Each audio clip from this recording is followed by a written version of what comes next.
Hello dear students, welcome to my channel. आप सभी को राधे राधे, जय श्री कृष्ण। बेटा, आज आपकी 8th ग्रेड अभ्यास पुस्तिका हिंदी कक्षा 6 की क्लास होने वाली है, क्लास नंबर 22। इसमें यह आज आपका लास्ट पार्ट है। पार्ट 22 में श्रीमद् भागवत गीता हूँ। ये जो भगवान श्री कृष्ण ने गीता का उपदेश दिया था अर्जुन को, ये उसके बारे में है पूरी। ठीक है, तो ये आज आपका लास्ट वीडियो है इसका प्लेलिस्ट का हमारा। मैंने पूरा पार्ट 1 से लेके पूरे पार्ट 22 तक कराए हैं। अगर आपको किसी भी वीडियो में कोई भी परेशानी होती है कभी भी, तो आप मुझसे कभी भी पूछ सकते हैं। ठीक है, तो बेटा ये आज की हमारी लास्ट वीडियो है, तो चलिए चलते हैं। मैंने एक भी पार्ट नहीं छोड़ा है और ना ही एक भी प्रश्न छोड़ा है पार्ट 1 से लेके 22 तक।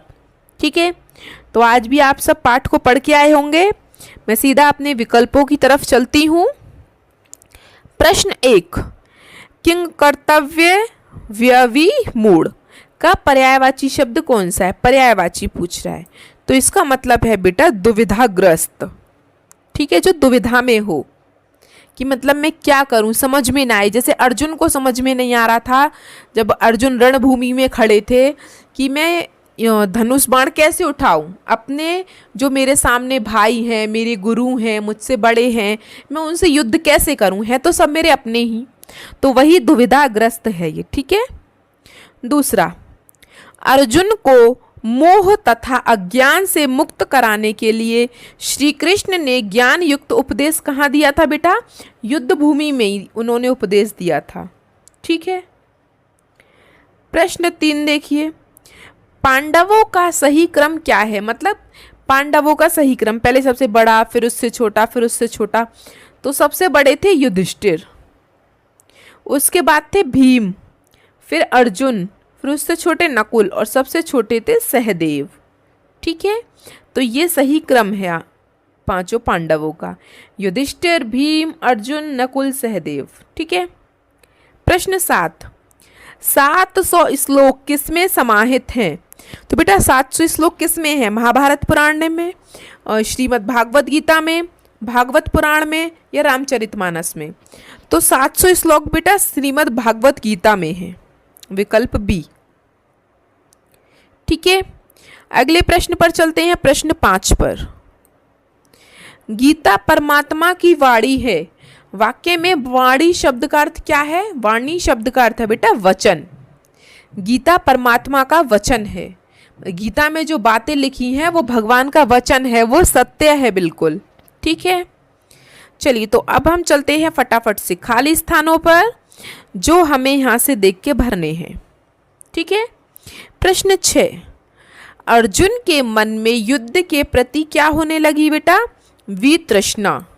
ठीक है, बेचैनी होने लगी उन्हें कि क्या करूं, कैसे करूं, अपने गुरुओं पर, अपने भाइयों पर कैसे तीर चलाऊं। प्रश्न 7, सारे ग्रंथ, पुराण हो या शास्त्र, कुछ भी हो, उन सब का निचोड़ किसमें है? गीता में। प्रश्न 8, अर्जुन के धनुष का नाम क्या था बेटा? गांडीव। प्रश्न 9, धैर्यवान शब्द में वान, देखो धैर्य में वान, वान क्या है? मतलब पीछे जुड़ा है, तो वान क्या होगा? प्रत्यय होगा। प्रश्न 10, तात्विक मीमांसा का अर्थ क्या है? तात्विक मीमांसा मतलब तत्व संबंधी व्याख्या। तो ये पांचों खाली स्थान हो गए सबके।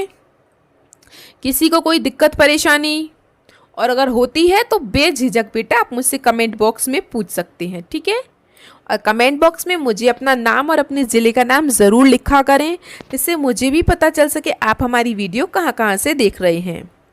अब हम चलते हैं अति लघु प्रश्नों पर। प्रश्न 11, श्रीमद् भागवत गीता के अनुसार जीवन की सार्थकता कैसे प्राप्त की जा सकती है? मतलब जो गीता का उपदेश दिया था भगवान ने, उसके अनुसार जीवन की सार्थकता कैसे प्राप्त की जा सकती है बेटा? बिना मोह के, किसी भी चीज का लालच नहीं होना चाहिए, बिना मोह के कर्म करने तथा कायरता त्यागने से, डरना नहीं चाहिए, कायर नहीं बनना चाहिए। ठीक है, प्रश्न 12, श्रीमद् भागवत गीता में मानव शरीर के विषय में क्या बताया गया है बेटा? तो श्रीमद् भागवत गीता में मानव शरीर को नश्वर बताया है कि जो शरीर है उसका क्या है, वो तो एक दिन मर जाएगा, जल जाएगा या दबा देंगे उसे। तो शरीर तो नश्वर है, आत्मा अमर है। हमारी आत्मा कभी नहीं मरेगी आपकी, ठीक है। तो श्रीमद् भागवत गीता में मानव शरीर को नश्वर बताया गया है और आत्मा को अमर बताया गया है, ठीक है। हो गए दोनों प्रश्न, वेरी गुड। चलिए आगे चलते हैं प्रश्न 13 पर। पाठ के अनुसार बताइए कि युद्ध करना किन परिस्थिति में आवश्यक हो जाता है। तो बेटा कभी कभी जैसे अर्जुन ने सोचा था कि सामने मेरे भाई हैं, मेरे गुरु हैं, उन्हें मारकर अगर मैं राज्य प्राप्त कर भी लूँ तो क्या फ़ायदा, मेरे अपने तो सब मर जाएंगे। लेकिन भगवान श्री कृष्ण ने कहा कभी कभी अपनों को मारना भी ज़रूरी होता है। क्यों? धर्म और न्याय की स्थापना के लिए, ठीक है। जब अधिकार और न्याय प्राप्त करने के लिए कोई मार्ग ना शेष हो तो हमें युद्ध करना पड़ता है, ठीक है। अब चलते हैं लघु प्रश्नों पर। प्रश्न 14, अर्जुन भ्रम में क्यों पड़ गए।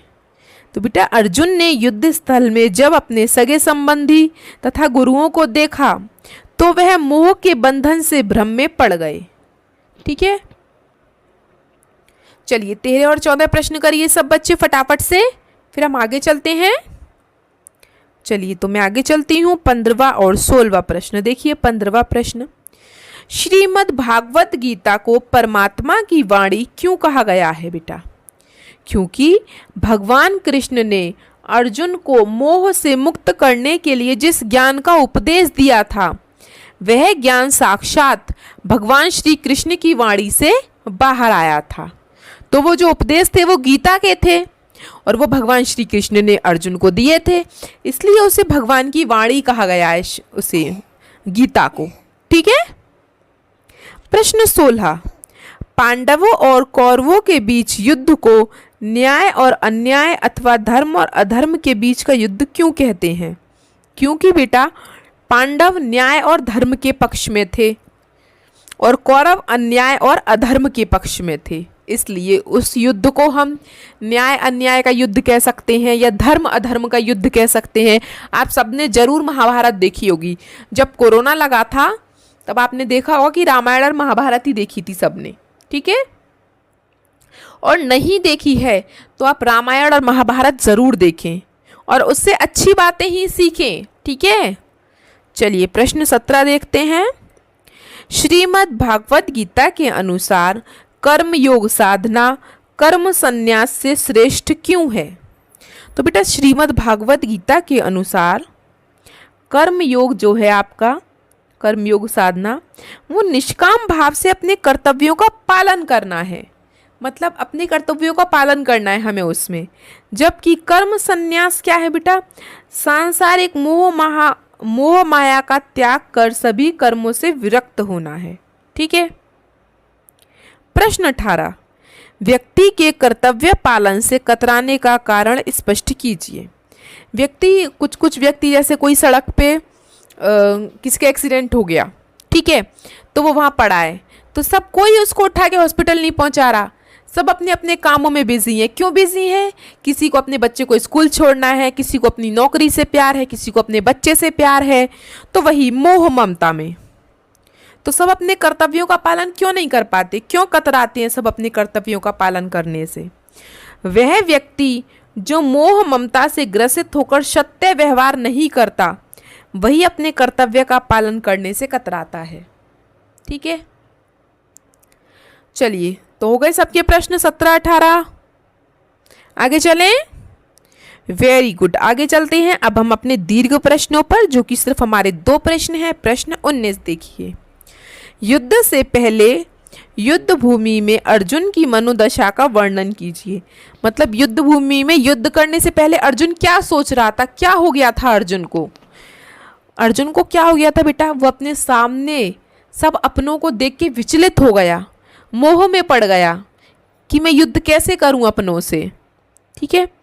तो युद्ध से पहले युद्ध भूमि में अर्जुन की मनोदशा अत्यंत विचलित और द्वंद्वपूर्ण थी। अपने सामने गुरुजनों, पितामह, भाइयों एवं अन्य संबंधियों को देखकर उनका हृदय करुणा से भर गया। वे अपने गांडीव मतलब उनका धनुष, उनके धनुष का नाम था, ठीक है, वे अपने धनुष को त्याग देना चाहते थे और युद्ध भूमि से पलायन करने को तत्पर थे कि मुझे नहीं करना युद्ध अपनों से। तभी फिर भगवान श्री कृष्ण ने गीता का उपदेश दिया था। ठीक है, हो गया प्रश्न 19 सबका। चलिए प्रश्न 20 देखते हैं। गीता के उपदेशों को आज अपने जीवन में कहाँ कहाँ शामिल पाते हैं हम लोग? जो गीता के उपदेश हैं उन्हें हम अपने जीवन में कहाँ कहाँ शामिल पाते हैं? तो बेटा अपने काम को पूरी निष्ठा से करना, ये लिखा है गीता में, ठीक है, चाहे परिणाम कुछ भी हो उससे कोई फर्क नहीं पड़ता, ठीक है। अत्यधिक मोह से बचना, मोह ममता से बचना, क्योंकि वो हमारे दुख का सबसे बड़ा कारण है। सत्य और धर्म के मार्ग का अनुसरण करना, क्योंकि अंततः सत्य की ही जीत होती है। ठीक है, आया समझ में? Very good. चलिए तो आपके सारे प्रश्न हो गए आज के। वीडियो आपको अच्छी लगी हो बेटा तो लाइक शेयर सब्सक्राइब ज़रूर कर लें अपने दोस्तों के साथ। और आपकी पूरी वीडियो ख़त्म हो चुकी है, आपकी पूरी क्लास ख़त्म हो चुकी है। तो क्लास 6 की आपकी पूरी हिंदी हो गई। अब मैं ये नहीं कहूँगी कि मिलते हैं हम आपसे अगली क्लास में, क्योंकि हमारी जो ये क्लासेस हैं सारी ख़त्म हो चुकी हैं। ठीक है बेटा, जाने से पहले मेरी वीडियोस को हाइप ज़रूर कर दें, सारी वीडियोस को लाइक ज़रूर कर दें और एक एक कमेंट ज़रूर कर दें।